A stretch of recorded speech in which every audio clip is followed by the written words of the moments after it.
Welcome back to Know How. In today's quick Excel tutorial, I will show you how to create a clean and professional stack bar chart. And more importantly, when you should use it. We'll go step by step to understand how stack bars help compare categories and visualize parts of a whole. Let's get started. Don't forget to subscribe now and press the bell icon for more videos. So here you can see that I have the data, and the first thing that we should always take into our consideration is the understanding of the data, because before making the chart we should be very much clear that what we want to present in the chart and what points do we want to highlight from the data. And based on our objective, we will decide that what type of chart we will make.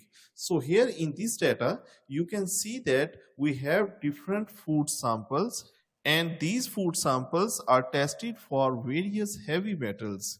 So from this data, we have two clear-cut objectives. The first thing is that we want to compare different food samples on the overall content of the heavy metals, as well as we want to compare different categories like one heavy metal to the other heavy metal. So based on these objectives, we will make chart. To make chart, first we need to select this data. Then I'll go to the insert tab, and here for example, if I click on this recommended chart, it will give us different chart. So the first chart that it is giving is the clustered column chart.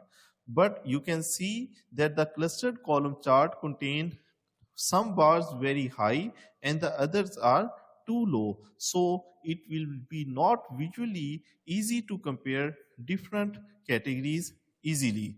And same problem we will see when we will make the line chart.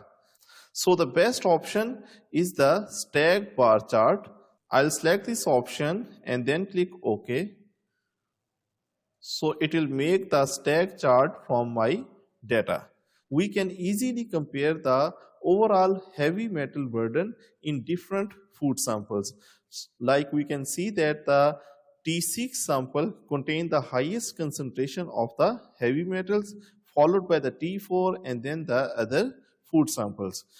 And in the same way, we can also compare different categories as well.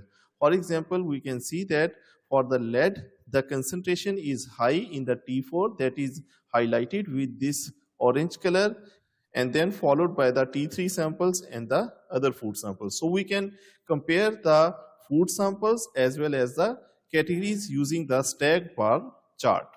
And this is it. If this helped you understand stack bar chart, don't forget to like the video and subscribe for more Excel tutorial.